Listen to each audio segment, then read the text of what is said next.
ഈ വിശുദ്ധനാണെന്ന് മനസ്സിലായോ? അദ്ദേഹം വിശുദ്ധ ഡോൺ ബോസ്കോ ആണ്. ഈ വിശുദ്ധൻ വേറൊരു നാമത്തിലും അറിയപ്പെടുന്നുണ്ട്. വിശുദ്ധ ജോൺ ബോസ്കോ എന്ന നാമത്തിലും ഈ വിശുദ്ധൻ അറിയപ്പെടുന്നുണ്ട്. ഇറ്റലിയിലെ വെച്ച് ഒരു മലയാള ഗ്രാമത്തിലാണ് ഡോൺ ബോസ്കോ ജനിച്ചത്. ഫ്രാൻസിസ്കോ ബോസ്കോയുടെയും മാർഗരീറ്റയുടെയും ഇളയ മകനായിരുന്നു അദ്ദേഹം. ദൈവം തന്നതിൽ വെച്ച് ഏറ്റവും വലിയ ദാനമാണ് ജീവിതത്തെ കണ്ട് ശുദ്ധതയിലൂടെ അതിനെ മനോഹരമാക്കി ദൈവത്തിനായി ജീവിച്ച ഒരു വിശുദ്ധനാണ് ഡോൺ ബോസ്കോ. എന്നും ജീവിക്കുന്നവരെ പോലെ ജോലി ചെയ്യുക, എന്നും മരിക്കുന്നവർ എന്ന രീതിയിൽ ജീവിക്കുക എന്നതാണ് അദ്ദേഹത്തിന്റെ വീക്ഷണം. ബോസ്കോയുടെ ജീവിതം ഒരു പാഠപുസ്തകമാണ്. കുട്ടികളോടൊപ്പം ആയതുകൊണ്ട് അവരുടെ ജീവിതം ക്രമപ്പെടുത്താനും ചിട്ടയുള്ളതാക്കുകയും ചെയ്യാൻ അദ്ദേഹത്തിന് കഴിഞ്ഞു. നിങ്ങൾ എന്ത് ചെയ്താലും അതിലൂടെ ദൈവം മാത്രം ലക്ഷ്യവെക്കുക എന്നാണ് എനിക്ക് ഓർമ്മിക്കുന്നത്. വിഷപ്പാമ്പിന്റെ കടിയിൽ നിന്നെന്ന പോലെ തെറ്റായ കൂട്ടുകെട്ടിൽ നിന്ന് ഓടിയകലാനാണ് അദ്ദേഹം കുട്ടികളോട് പറഞ്ഞത്. 1888 ജനുവരി 31 തന്റെ 72-ാം വയസ്സിൽ ഡോൺ ബോസ്കോ ദൈവസന്നിധിയിലേക്ക് വിളിക്കപ്പെട്ടു. 1934 ഏപ്രിൽ 1 11-ാം വയസ്സ് മാർപ്പാപ്പ അദ്ദേഹത്തെ വിശുദ്ധനായി പ്രഖ്യാപിച്ചു. Also says that give me soul take away the rest. സ്ഥിരീകരിക്കട്ടെ.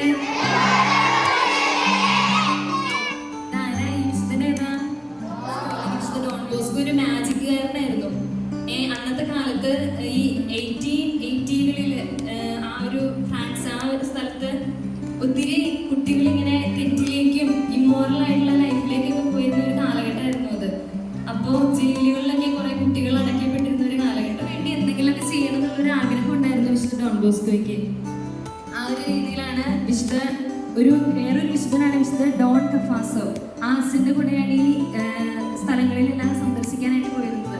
അപ്പം വിശുദ്ധ ഡോൺ ബോസ്കോ എന്ത് ചെയ്തു? തൻ്റെ ജീവിതം മുഴുവനും യുവാക്കൾക്കും കുട്ടികൾക്കുമായിട്ട് മാറ്റിവെക്കാനായിട്ടുള്ള ഒരു വലിയൊരു ആഗ്രഹത്തോടു കൂടി വിശുദ്ധ ഡോൺ ബോസ്കോ മുന്നോട്ട് വന്നു.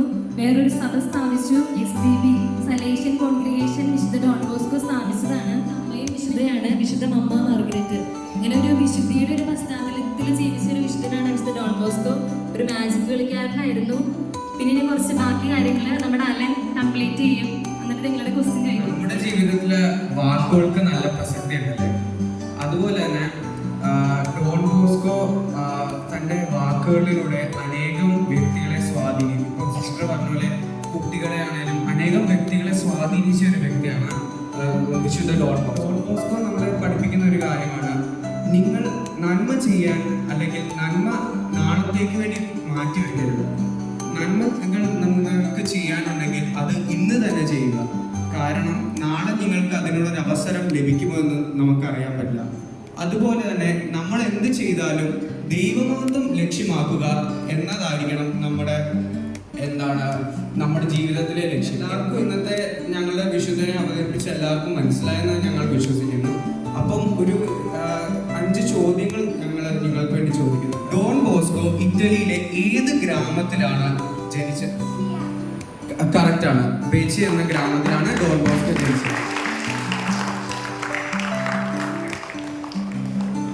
ഇനി ഡോൺ ബോസ്കോയുടെ മാതാപിതാക്കളുടെ പേര് ആരെങ്കിലും ഓർമ്മിക്കുന്നുണ്ടോ?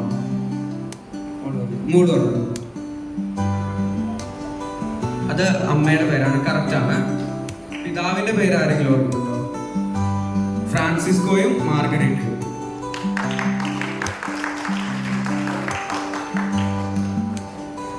ഡോൺ ബോസ്കോ മരിച്ച വർഷം ഏതാണെന്ന് ആരെങ്കിലും ഓർക്കുന്നുണ്ടോ?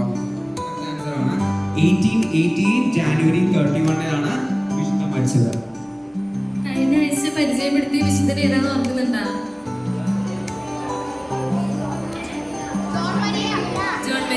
ജോൺ മരിയ മേരിയുടെ ഒരു പ്രത്യേകത അന്ന് ടീച്ചർ പറഞ്ഞായിരുന്നു. നിങ്ങൾ ഓർക്കുന്നുണ്ടോന്ന് അറിയില്ല. കുറെ പ്രത്യേകതകൾ പറഞ്ഞു.